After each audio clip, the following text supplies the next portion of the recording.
Welcome dear students. আজি আমি class 9 a house is not a home নামৰ পাঠটিৰ অসমীয়া আলোচনা লৈ আহিছো। এই কাহিনীটো লিখিছে জেন গৌডিওছৱে। আৰম্ভ কৰো আহা। A house is not a home. এটা হাউস শব্দটোৱে বুজাইছে যিকোনো বিল্ডিং, অৰ্থাৎ হাউস মানে আমি যিকোনো বিল্ডিং এটা হাউস বুলি ক'ব পাৰো। আৰু হোম য'ত নেকি আমাৰ পৰিয়ালৰ সৈতে মৰম চেনেহেৰে থাকো তাকেহে হোম বুলি কোৱা হয়। A house is not a home, অৰ্থাৎ house এটা home নহবও পাৰে। This story reflects the challenges of being a teenager and the problems of growing up. এই কাহিনীটোৱে প্ৰতিফলিত কৰিছে কিশোৰ-কিশোৰীবোৰে যেতিয়া ডাঙৰ হৈ আহে তেতিয়া তেওঁলোকে পোৱা সমস্যা আৰু প্ৰত্যাহ্বানবোৰৰ বিষয়ে। How does the author overcome his problems? আৰু লিখকে কিদৰে তেওঁৰ এই সমস্যাবোৰ অতিক্ৰম কৰে। My first year of high school felt awkward. মোৰ হাইস্কুলৰ প্ৰথম বছৰটো অস্বস্তিকৰ অনুভৱ হৈছিল। After leaving junior high at the head of my class with all the seniority the upper grade levels could afford me, it felt strange starting over as a freshman. After leaving junior high school এৰাৰ পিছত at the head of my class মোৰ ক্লাছৰ শীৰ্ষত থাকি বা head হিচাপে থাকি with all the seniority the upper grade levels could afford me, মোৰ স্কুলৰ আপাৰ গ্ৰেড লেভেলে মোক দিব পৰা সকলোখিনি জ্যেষ্ঠতা মোৰ সৈতে যেতিয়া আছিল, ইট ফেল্ট ষ্ট্ৰেঞ্জ, এইটো আচৰিত অনুভৱ হৈছিল starting over as a freshman, এগৰাকী নৱাগত হিচাপে আৰম্ভ কৰিবলগীয়া হোৱাটোত। The school was twice as big as my old school. স্কুলখন মোৰ পুৰণি স্কুলতকৈ দুগুণ ডাঙৰ আছিল। And to make matters worse my closest friends was sent to a different high school. আৰু মোৰ ক্ল'জ ফ্ৰেণ্ডছবোৰকো বেলেগ এখন স্কুললৈ পঠিয়াই দিয়া হৈছিল বা তেওঁলোক বেলেগ এখন স্কুললৈ গৈছিল যিটোৱে নেকি কথাবোৰ আৰু বেছি বেয়া কৰি তুলিছিল। আই ফেল্ট ভেৰি আইচলেটেড, মই খুব বিচ্ছিন্ন অনুভৱ কৰিছিলোঁ।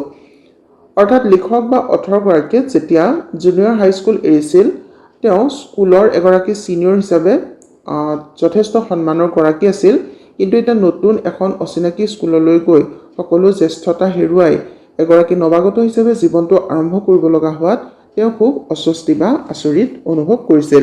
তাতে তেওঁৰ ক্ল'জ ফ্ৰেণ্ডছবোৰো বেলেগ এখন স্কুললৈ গৈছিল আৰু যাৰ বাবে তেওঁ খুব বিচ্ছিন্ন অনুভৱ কৰিছিল। আই মিছড মাই অল্ড টিচাৰ্ছ ছ' মাছ ডেট, মই মোৰ পুৰণি শিক্ষকবোৰকো ইমান বেছি হেৰুৱাইছিলোঁ বা মিছ কৰিছিলোঁ যে আই উড গ' বেক এণ্ড ভিজিট দেম, মই ঘূৰি গৈছিলোঁ আৰু তেওঁলোকক লগ কৰিছিলোঁ। দে উড এনকাৰেজ মি, তেওঁলোকে মোক উৎসাহিত কৰিছিল to get involved in school activities, স্কুলৰ এক্টিভিটি বা বিভিন্ন কাৰ্যত জড়িত হ'বৰ বাবে, ছ' ডেট যাতে I could meet new people, মই নতুন মানুহবোৰ লগ পাব পাৰোঁ। They told me that in time, তেওঁলোকে মোক কৈছিল যে সময়ত আই উড এডজাষ্ট, মই খাপ খাই ল'ব পাৰিম, and probably end up loving my new school more than I had my old one. আৰু তেওঁলোকে কৈছিল যে সম্ভৱতঃ মোৰ পুৰণি স্কুলখনৰ প্ৰতি যিমান মৰম আছিল তাতকৈও এই নতুন স্কুলখনক বেছি ভাল পাই মই স্কুলখন এৰিব পাৰিম। They made me promise that, তেওঁলোকে মোক প্ৰতিজ্ঞা কৰাইছিল যে হুৱেন ডেট হেপেন, যেতিয়া সেইটো ঘটিব, আই would still come by and visit them from time to time, মই যেন তেতিয়াও সেই স্কুলখনলৈ মাজে সময়ে আহোঁ আৰু তেওঁলোকক দেখা কৰোঁ। I understood the psychology in what they were saying, তেওঁলোকে কি ভাৱত কথাষাৰ কৈছিল মই সেই মনস্তত্বটো বুজিছিলোঁ, but I took some comfort in it nonetheless, কিন্তু তথাপিতো মই এই কথাখিনিত যেন কিছু সকাহ অনুভৱ কৰিছিলোঁ। ওৱান ছানডে আফটাৰনুন, এদিনাখন ৰবিবাৰে আবেলি, not long after I had started high school, মই হাই স্কুল আৰম্ভ কৰাৰ বেছিদিন হোৱাই নাছিল। I was sitting at home at a dining room table, মই আমাৰ ঘৰৰ ডাইনিং ৰুমৰ টেবুলত বহি আছিলোঁ ডুইং হোমৱৰ্ক কৰি। It was a cold and windy holiday, এইটো আছিল এটা ঠাণ্ডা আৰু অটম ছিজনৰ বতাহেৰে ভৰা দিন। And we had a fire going in our fireplace, আৰু আমাৰ জুহালত একুৰা জুই জ্বলি আছিল। As usual my red tabby cat was lying on top of all my papers, আৰু আনদিনাৰ দৰেই মোৰ ৰঙচুৱা ছাইবৰণীয়া মেকুৰীটোৱে মোৰ সেই পেপাৰবোৰৰ ওপৰত বহি আছিল। Purring loudly and occasionally swatting at my pen for entertainment sake, জোৰ জোৰকৈ চিঞৰি বা মিউ মিউ কৰি মাজে মাজে মোৰ কলমটোত আঘাত কৰি তাইৰ আনন্দৰ বাবে। She was never far from me. তাই কেতিয়াও মোৰ পৰা দূৰত নাথাকিছিল। I had rescued her when she was a kitten. মই তাইক উদ্ধাৰ কৰিছিলোঁ যেতিয়া তাই একেবাৰে পোৱালি আছিল। And somehow she knew that. আৰু কেনেবাকে তাই জানিছিল যে I was the one responsible for giving her the good life. তাইক এই আনন্দময় জীৱনটো দিয়াৰ বাবে ময়ে যেন কিবা প্ৰকাৰে দায়িত্বশীল ব্যক্তিগৰাকী আছিলোঁ। My mother kept stoking the fire to keep the house nice and warm.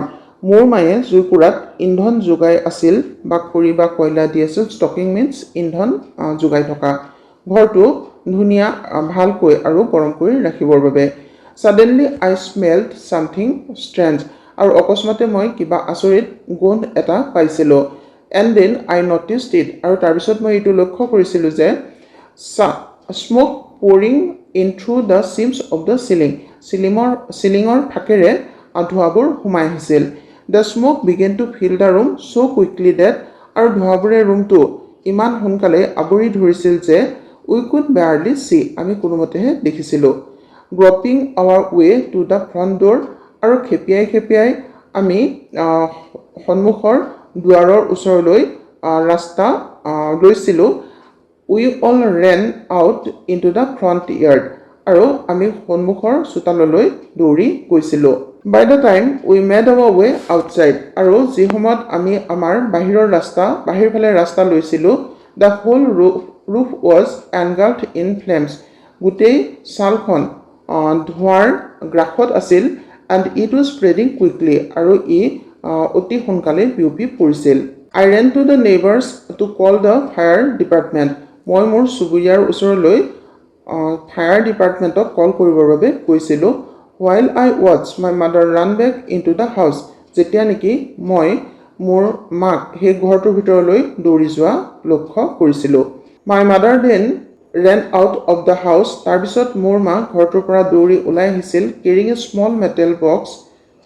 এটা সৰু ধাতুৰ বাকচ কঢ়িয়াই full of important documents.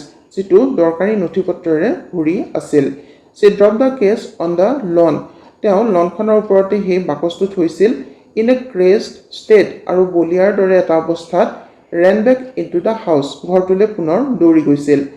I knew what she was after. মই জানিছিলোঁ তেওঁ কিহৰ পিছত দৌৰিছে বা কিহৰ বাবে দৌৰিছে। My father had died. মোৰ দেউতাৰ মৃত্যু হৈছিল when I was young. যেতিয়া মই সৰু আছিলোঁ। And I was certain that আৰু মই নিশ্চিত আছিলোঁ যে she was not going to let his pictures and letters go up in flames. তেওঁ অৰ্থাৎ মায়ে দেউতাৰ সেই ফটোবোৰ বা ছবিবোৰ আৰু চিঠিবোৰ জুইত যাবলৈ দিব খোজা নাছিল। They were the only things. সেইবোৰে একমাত্ৰ বস্তু আছিল that she had to remember him by. যিবোৰৰ দ্বাৰা মায়ে তেওঁক মনত পেলাব পাৰে। Still I screamed at her, Mom, no. তথাপি মই তেওঁক চিঞৰি কৈছিলোঁ, Mom, no. I was about to run after her. মই তেওঁৰ পিছে পিছে দৌৰিব লৈছিলোঁ when I felt a large hand hold me back. যেতিয়া মই এখন ডাঙৰ হাতে মোক ধৰি ৰখা যেন অনুভৱ কৰিছিলোঁ। It was a fireman. এয়া আছিল এগৰাকী fireman. I hadn't even noticed. মই আনকি লক্ষ্য কৰা নাছিলোঁ that the street had already filled with fire trucks. যে ৰাস্তাটো ইতিমধ্যে ফায়াৰ ট্ৰাকবোৰেৰে ভৰি পৰিছিল। I was trying to free myself from his grasp, yelling. মই চিঞৰি তেওঁৰ বাহুবন্ধনৰ পৰা মুক্ত হ'বলৈ চেষ্টা কৰিছিলোঁ। You don't understand my mother's in there. মই চিঞৰি কৈছিলোঁ যে তুমি বুজা নাই বা আপুনি বুজা নাই যে মোৰ মা ভিতৰত আছে। He held on to me while other firefighters ran into the house. তেওঁ মোক ধৰি ৰাখিছিল যেতিয়া নেকি আন ফায়াৰ ফাইটাৰ্ছবোৰে ঘৰটোৰ ভিতৰলৈ দৌৰিছিল। He knew that I was not acting very logically. তেওঁ জানিছিল যে মই খুব যুক্তিসংগতভাৱে কামবোৰ কৰা নাছিলোঁ। And that if he were to let go. আৰু যদি তেওঁ মোক যাব দিলেহেঁতেন I'd run. মই দৌৰি গ'লোহেঁতেন। He was right. তেওঁ ঠিকে আছিল বা তেওঁ ঠিকে কৈছিল বা ঠিকে কৰিছিল। It's all right. They'll get her, he said. তেওঁ কৈছিল সকলো ঠিকে আছে, তেওঁলোকে তোমাৰ মাক পাই যাব। He wrapped a blanket around me. তেওঁ মোক এখন কম্বলেৰে মেৰিয়াই দিছিল and set me down in our car. আৰু আমাৰ গাড়ীখনত মোক বহুৱাই ৰাখিছিল।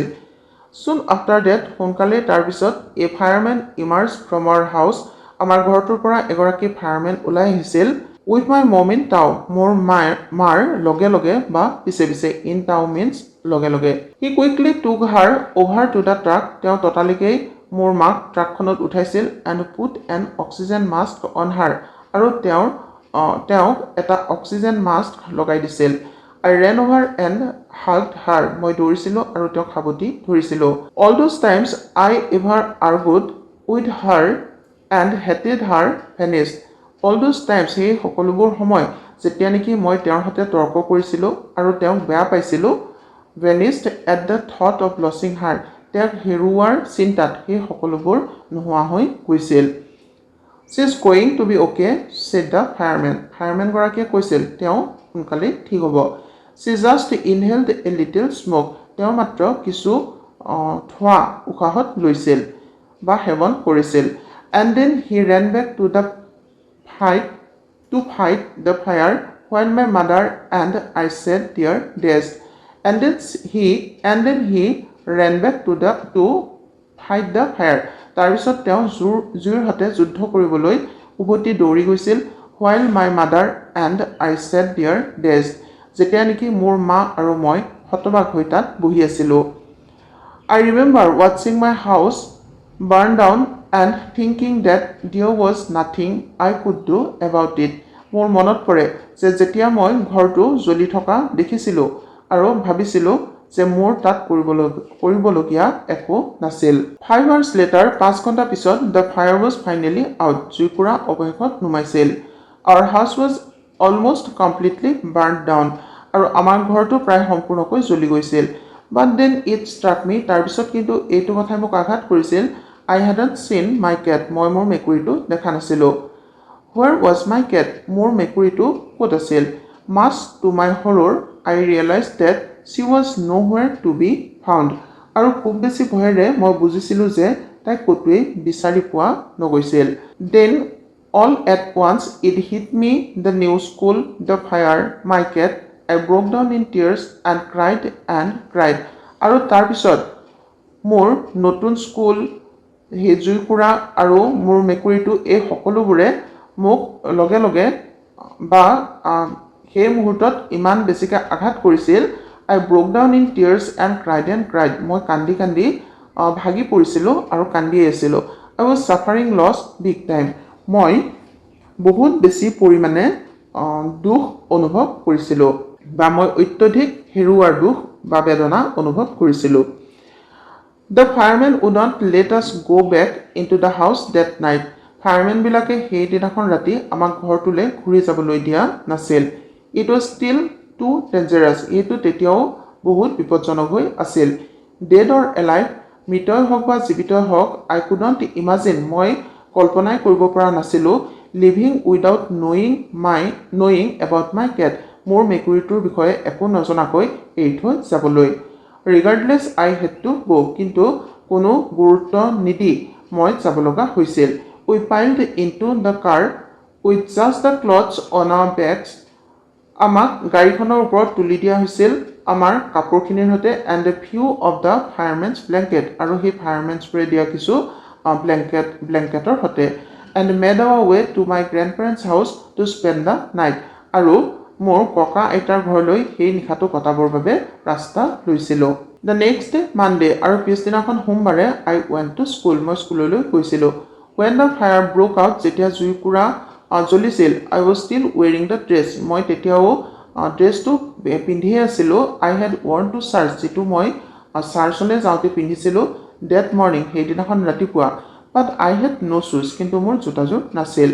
I had kicked them off when I was doing my homework. যেতিয়া মই হোমৱৰ্ক কৰি আছিলোঁ, সেইযোৰ মই খুলি দলিয়াই দিছিলোঁ. They became yet another casualty of the fire. সেইযোৰ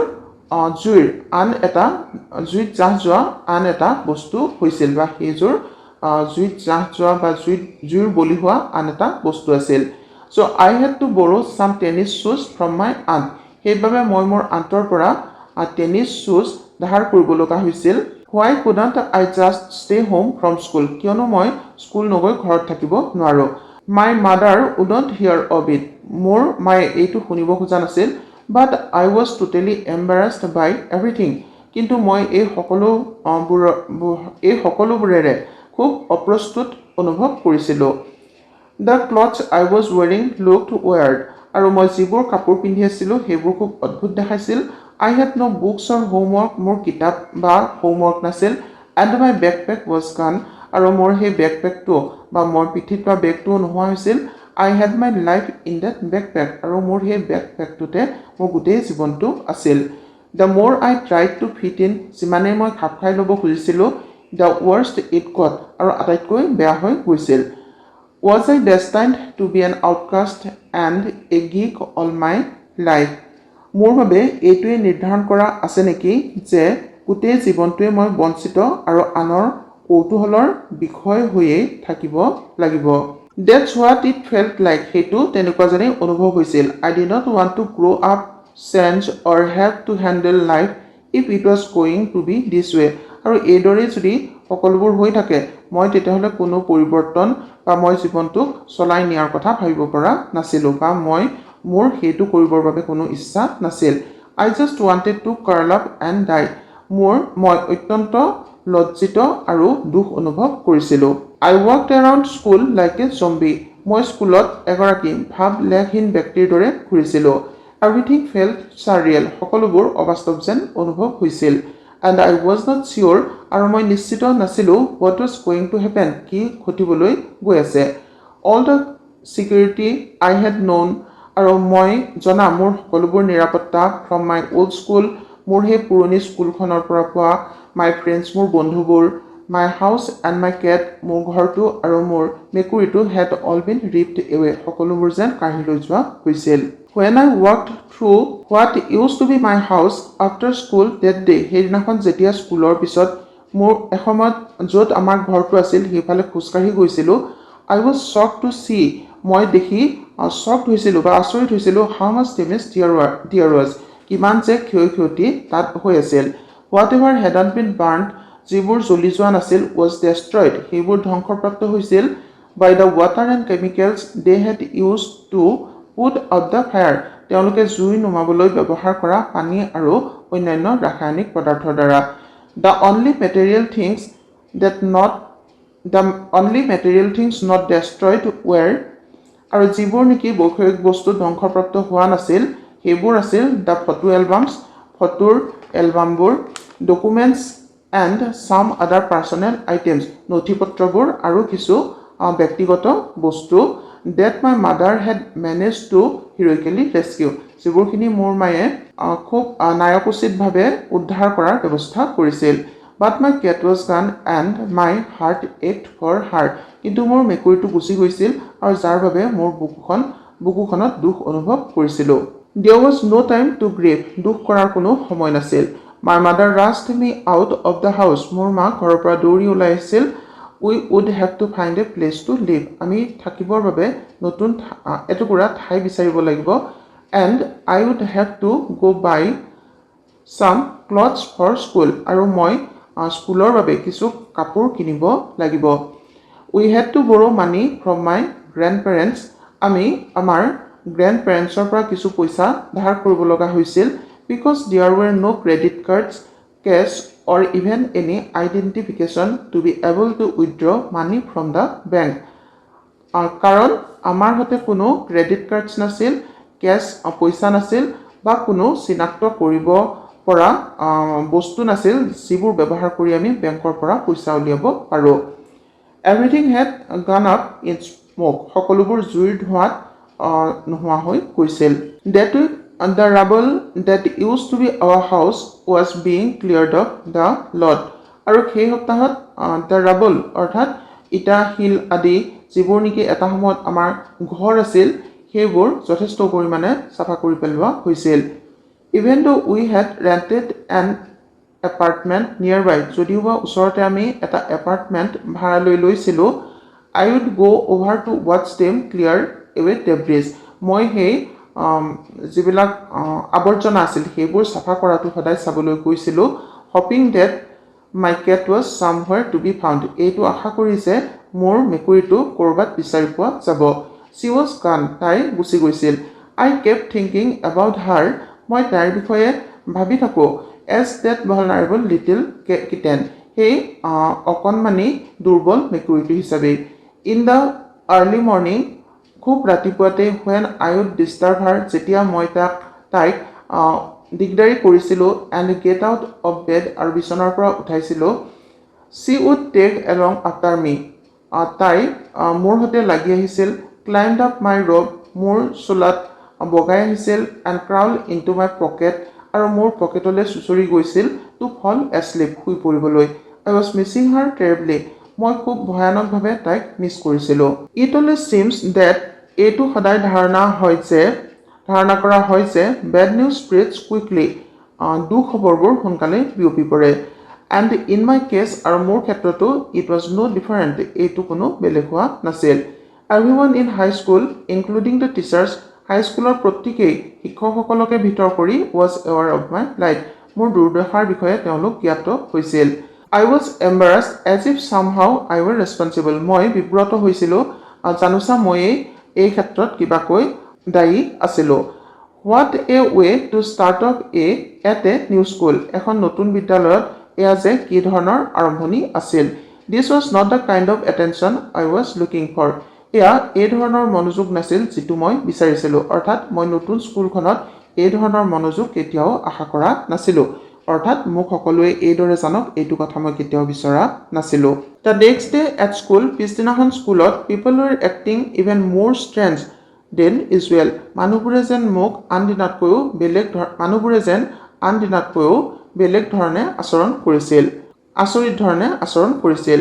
I was getting ready for gym class at my locker. মই মোৰ লকাৰৰ ওচৰত জিম ক্লাছলৈ যাবৰ বাবে সাজু হৈ আছিলোঁ. People were milling around me. মানুহবোৰে মোৰ ওচৰত উদ্দেশ্যবিহীনভাৱে ঘূৰি আছিল. Asking me to hurry up. মোক তাড়াতাড়ি কৰিবলৈ দি বা মোক সোনকালে ওলাবলৈ দি. I thought it strange. মোৰ এইটো আচৰিত লাগিছিল. But in the light of the past few weeks, কিন্তু যোৱা সপ্তাহত যিবোৰ ঘটনা হৈছিল, nothing would surprise me. একোৱে যেন মোক আচৰিত কৰিব নোৱাৰে. It almost seemed that এইটো বুলি সম্পূৰ্ণ ধাৰণা হৈছিল যে প্ৰায় এইটোৱে ধাৰণা হৈছিল যে they were trying to shove me into the gym. তেওঁলোকে মোক জিমলৈ প্ৰায় ঠেলি হেঁচুকি লৈ গৈছিল. Then I saw why. তাৰপিছত মই দেখিছিলোঁ কিয় তেওঁলোকে সেইটো কৰিছিল. তেওঁলোকে মোক জিমলৈ ঠেলি হেঁচুকি নিয়াৰ চেষ্টা কৰিছিল আৰু তাৰপিছত মই বুজিছিলোঁ তেওঁলোকে কিয় সেইটো কৰিছিল. There was a big table set up. তাত এখন ডাঙৰ টেবুল সজাই থোৱা আছিল with all kinds of stuff on it. সকলো ধৰণৰ বস্তু সেইখনৰ ওপৰত ৰাখি just for me. আৰু যিবোৰ নেকি একমাত্ৰ মোৰ বাবে আছিল. They had taken up a collection. তেওঁলোকে এটা কালেকশ্যন কৰিছিল and bought me school supplies, notebooks, all kinds of different clothes, jeans, tops, sweatshirts. আৰু তেওঁলোকে কিনিছিল মোৰ স্কুলৰ বাবে লগা সকলো ধৰণৰ বস্তু, নোটবুক আৰু বিভিন্ন ধৰণৰ কাপোৰ, জিন্স, টপছ, sweatshirts ইত্যাদি. It was like Christmas. এয়া আছিল খ্ৰীষ্টমাছৰ দৰে. I was overcome by emotion. মই আবেগেৰে মোৰ মন ভৰি পৰিছিল বা আবেগে মোক হেঁচি ধৰিছিল. People who had never spoken to me before, আৰু সেই মানুহবোৰ যিবোৰে নেকি আগতে মোৰ সৈতে কথাই নাপাতিছিল, were coming up to me to introduce themselves. তেওঁলোকে মোৰ ওচৰলৈ নিজৰ চিনাকি দিবলৈ আহিছিল. I got all kinds of invitations to their houses. আৰু মই তেওঁলোকৰ ঘৰলৈ সকলো ধৰণৰ নিমন্ত্ৰণ পাইছিলোঁ. Their genuine outpouring of concern, আৰু তেওঁলোকৰ প্ৰকৃত চিন্তা আৰু তেওঁলোকৰ উদ্বেগ বা চিন্তাৰ প্ৰকৃত বহিঃপ্ৰকাশে মোক সঁচাকৈয়ে স্পৰ্শ কৰিছিল. Their genuine outpouring of concern really touched me. তেওঁলোকৰ উদ্বেগ বা চিন্তাৰ প্ৰকৃত বহিঃপ্ৰকাশে মোক সঁচাকৈয়ে স্পৰ্শ কৰিছিল. In that instant, I finally breathed a sigh of relief. আৰু এই ঘটনাৰ বাবে বা ইয়াৰ ফলত মই এক সকাহৰ বা স্বস্তিৰ উশাহ এৰিছিলোঁ and thought for the first time, আৰু প্ৰথমবাৰৰ বাবে ভাবিছিলোঁ that said things were going to be okay. যে কথাবোৰ ভালৰ ফাললৈ গৈ আছে. I met friends that day. মই সেইদিনাখনেই বন্ধুবোৰৰ সৈতে বন্ধুত্ব কৰিছিলোঁ. A month later, এমাহ পিছত, it was at my house watching them rebuild it. A month later, এমাহ পিছত, I was at my house watching them rebuild it. মই তেওঁলোকে মোৰ ঘৰটো পুনৰ নিৰ্মাণ কৰা চাই আছিলোঁ বা মোৰ ঘৰটো পুনৰ নিৰ্মাণ হোৱাটো মই চাই আছিলোঁ. But this time it was different. কিন্তু এইবাৰ কথাটো বেলেগ আছিল. I was not alone. মই অকলশৰীয়া নাছিলোঁ. I was with two of my new friends from school. মই মোৰ স্কুলৰ দুগৰাকী নতুন বন্ধুৰ সৈতে আছিলোঁ. It took a fire for me to stop focusing on my feelings of insecurity. It took a fire for me. এয়া মোৰ বাবে এক ইনস্পিৰেশ্যন আছিল বা ইয়ে মোক উৎসাহ যোগাইছিল to stop focusing on my feelings of insecurity. মোৰ সেই নিৰাপত্তাহীনতাৰ অনুভৱটোত গুৰুত্ব নিদিবলৈ and open up to all the wonderful people around me. আৰু মোৰ চৌপাশে থকা এই আচৰিত মানুহবোৰৰ সৈতে মন খুলি কথা পাতিবলৈ উৎসাহ যোগাইছিল. অৰ্থাৎ এই ঘটনাটোৰ বাবে তেওঁ সেই ইনচিকিউৰিটি ফিল কৰা যিটো তেওঁৰ নিৰাপত্তাহীনতাৰ অনুভৱ আছিল সেইটোত গুৰুত্ব দিবলৈ যেন এই ঘটনাটোৱে তেওঁক বন্ধ কৰিছিল আৰু তেওঁৰ চৌপাশে থকা বন্ধুবোৰৰ সৈতে তেওঁক বন্ধুত্ব কৰিবলৈ বা মন খুলি কথা পাতিবলৈ যেন এই ঘটনাটোৱে তেওঁক উৎসাহ যোগাইছিল. Now I was sitting there watching my house being rebuilt. আৰু মই এতিয়া মোৰ সেই ঘৰটো পুনৰ নিৰ্মাণ হৈ থকা বহি যেতিয়া নিৰীক্ষণ কৰি আছিলোঁ বা চাই আছিলোঁ. When I realized, যেতিয়া নেকি মই বুজিছিলোঁ, my life was doing the same thing. মোৰ জীৱনটোৱেও সেই একে কথাকেই কৰি আছে. অৰ্থাৎ তেওঁৰ ঘৰটো যিদৰে নতুনকৈ নিৰ্মাণ হৈ আছে, পুনৰ নিৰ্মাণ হৈ আছে, তেওঁৰ জীৱনটোও যেন এতিয়া পুনৰ নিৰ্মাণ হৈ আছে. While we sat there on the curb, আৰু যেতিয়া আমি সেই ৰাস্তাৰ দাঁতিতেই বহি আছিলোঁ, planning my new bedroom, মোৰ নতুন বেডৰুমটোৰ বিষয়ে প্লেন কৰি বা আঁচনি কৰি, I heard someone walk up to me from behind and say, মোৰ পিছফালে কোনোবা খোজকাঢ়ি অহা আৰু কোৱা শুনিছিলোঁ, does this belong to you? এইটো তোমাৰ নে? When I turned around to see who it was, যেতিয়া মই ঘূৰিছিলোঁ কোন আছিল সেয়া চাবলৈ, I couldn't believe my eyes. মই মোৰ চকুকে বিশ্বাস কৰিব পৰা নাছিলোঁ. A woman was standing there. এগৰাকী মহিলা তাত থিয় হৈ আছিল, holding my cat, মোৰ মেকুৰীটো ধৰি. I leaped up and grabbed her out of the woman's arms. মই জঁপিয়াই উঠিছিলোঁ আৰু তেওঁৰ বাহুৰ মাজৰ পৰা তাইক আজুৰি আনিছিলোঁ. I held her close to me and cried into that beautiful orange hair. মই তাইক ওচৰ চপাই ধৰিছিলোঁ আৰু তাইৰ সেই অৰেঞ্জ কালাৰৰ নোমবোৰত মুখখন গুজি কান্দিছিলোঁ. She purred happily. তাই আনন্দেৰে চিঞৰিছিল বা মিউ মিউ কৰিছিল. My friends were hugging me. মোৰ বন্ধুবোৰে মোক সাৱটি ধৰিছিল. Hugging the cat and jumping around. সেই মেকুৰীটোকো সাৱটি চৌপাশে জঁপিয়াই. Apparently my cat had been so freaked. আচলতে মোৰ মেকুৰীটোৱে ইমান বেছি ভয় খাইছিল বা ভীতিগ্ৰস্ত হৈছিল by the fire, সেই জুইৰ দ্বাৰা ইমান ভীতিগ্ৰস্ত হৈছিল that she ran over a mile away. যে তাই এমাইলতকৈ বেছি দৌৰি গৈছিল বা এমাইল দূৰলৈ দৌৰি গৈছিল. Her collar had our phone number on it. তাইৰ কলাৰত আমাৰ ফোন নম্বৰটো আছিল. But our phones had been destroyed and disconnected. কিন্তু আমাৰ ফোনটো ধ্বংস হৈ গৈছিল আৰু সংযোগবিহীন হৈছিল.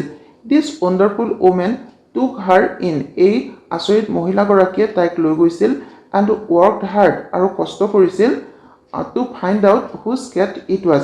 এইটো কাৰ মেকুৰী আছিল সেইটো উলিয়াবলৈ. Somehow, কেনেবাকে she knew, তেওঁ জানিছিল, this cat was loved and sorely missed. এই মেকুৰীটো খুব গভীৰভাৱে কাৰোবাৰ মৰমৰ আছিল আৰু খুব গভীৰভাৱে এইটো হেৰুৱাইছিল. As I sat there with my friends, যেতিয়া মই মোৰ বন্ধুবোৰৰ সৈতে তাত বহি আছিলোঁ, and my cat curled up in my lap, আৰু মোৰ মেকুৰীটো মোৰ কোচত কুচি বহি আছিল, all the overwhelming feelings of loss and tragedy seemed to diminish. সকলোবোৰ অপ্ৰতিৰোধ্য দুখ আৰু হেৰুৱাৰ বেদনা নোহোৱা হৈ যোৱা যেন অনুভৱ হৈছিল. I felt gratitude for my life, my new friends, the kindness of a stranger, and the loud purr of my beloved cat.